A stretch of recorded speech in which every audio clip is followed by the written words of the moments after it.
बिस्मिल्लाहिर्रहमानिर्रहीम। अस्सलाम वालेकुम नाज़रीन, आप यूट्यूब चैनल देख रहे हैं। मैं इमरान खान हूँ।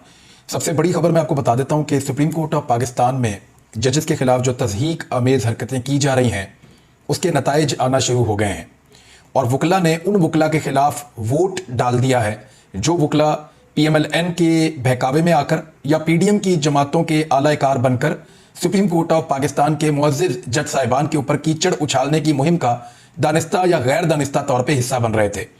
मिसाल के तौर पे लाहौर हाई कोर्ट बार के सालाना इंतखाबात हुए हैं। लाहौर हाई कोर्ट बार के अंदर PMLN हमेशा से एक हकीकत और एक बहुत बड़ी ताकत थी। PMLN के हमायत याफ्ता उम्मीदवार यहाँ पे एहसन भून साहब या एहसन भून ग्रुप, वो PMLN का हमायत याफ्ता ग्रुप है। पाकिस्तान तहरीक इंसाफ का हमायत याफ्ता ग्रुप हामिद खान ग्रुप है।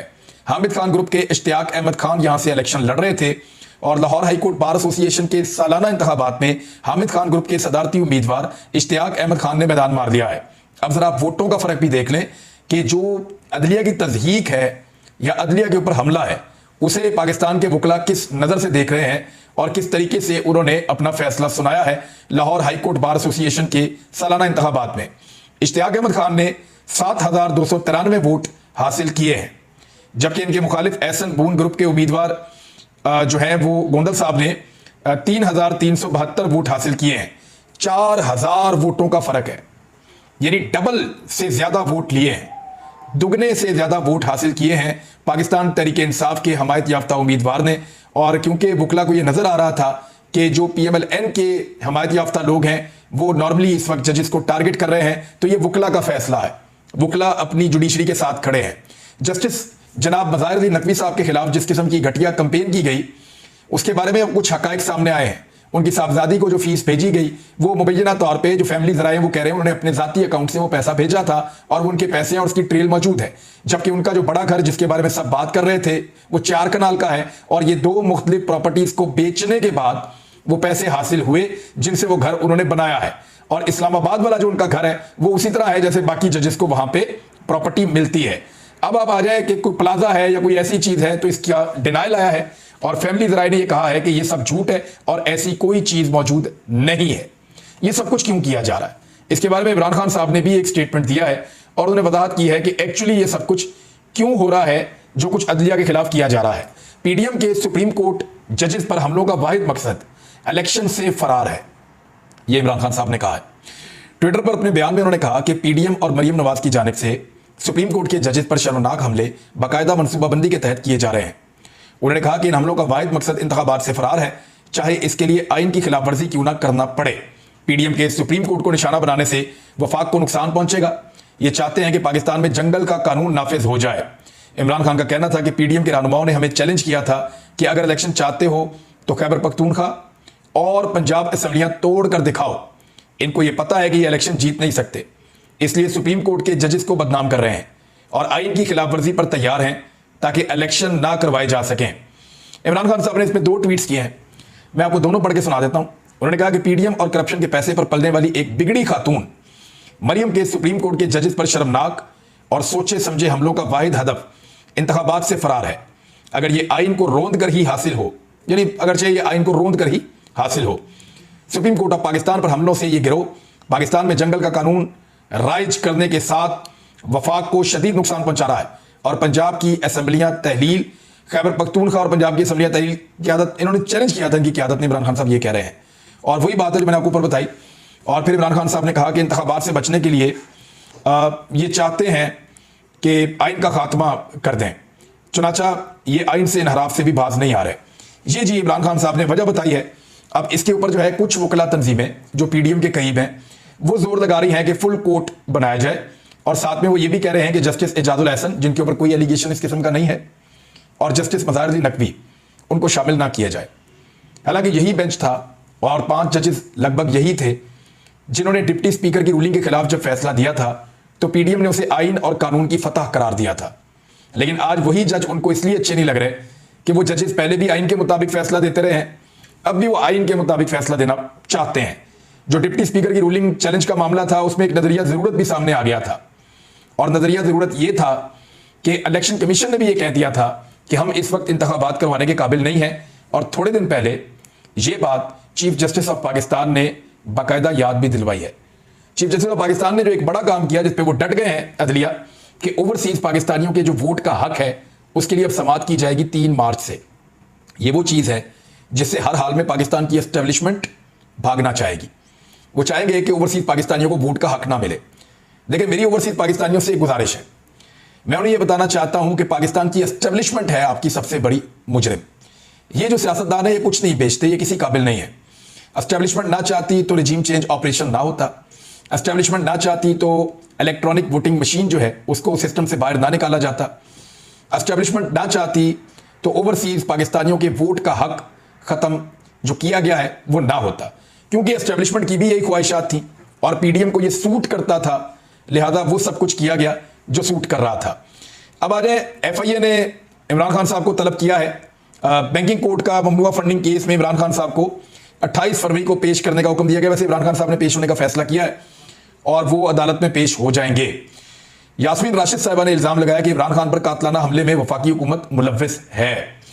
एक चीज मैं आपको और बता देता हूं कि शेख रशीद अहमद साहब ने भी अब दावा कर दिया है, इससे पहले ये दावा जो है वो किया था पाकिस्तान पीपल्स पार्टी के सीनियर रहनुमा, गवर्नर भी रहे हैं लतीफ खोसा। उन्होंने दावा किया था कि सुप्रीम कोर्ट ऑफ पाकिस्तान, आप मेरे से लिख कर रख लें कि 90 दिन में इंतखाबात का कहेगी और वो आईनी और कानूनी भी है। शेख रशीद साहब कह रहे हैं कि 10 दिनों में सुप्रीम कोर्ट बता देगी कि इलेक्शन की तारीख किसने देनी है और खिलाफ वर्जी पर किसने जेल जाना है। अदलिया पर दबाव डाला जा रहा है कि वो अपनी आईनी और कानूनी जिम्मेदारी अदा ना करें।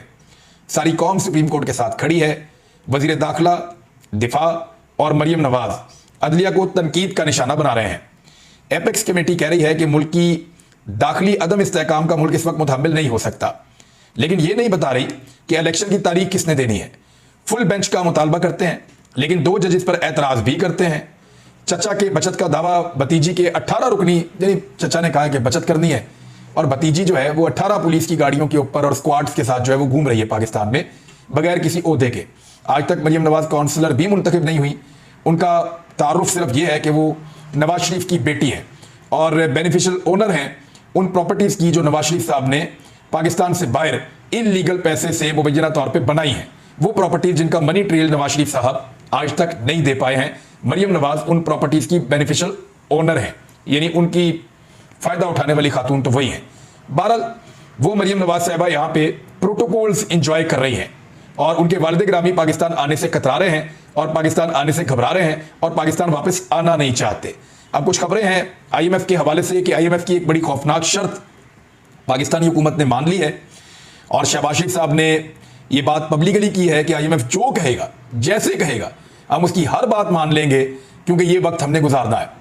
लेकिन ये वक्त बहुत मुश्किल होने वाला है पीडीएम की हुकूमत पर। मेरे ख्याल में पीडीएम की हुकूमत को अगर थोड़ा बहुत संभाला अगर मिला हुआ है इस वक्त, तो आने वाले महीनों में वो भी नहीं होगा और ये धड़म से नीचे गिरेंगे और फिर इंतखाबात में अगर जाएंगे तो इंतखाबात के अंदर ये निशाने इबरत बन जाएंगे।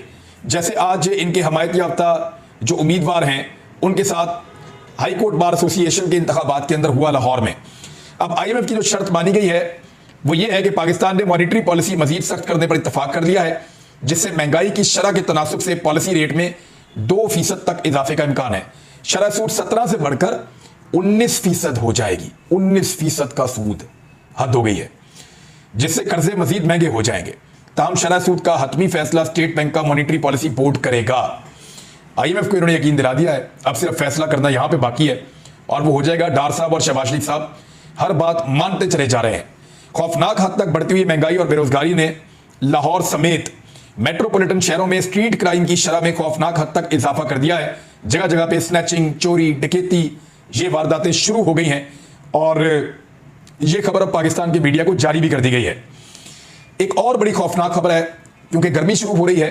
अभी जब मैं आपसे बात कर रहा हूं तो हमने एसी तो नहीं चलाया, लेकिन फरवरी के इन दिनों में भी लाहौर में अब पसीना आ रहा है, तो इसका मतलब है कि गर्मियों का आगाज हो रहा है।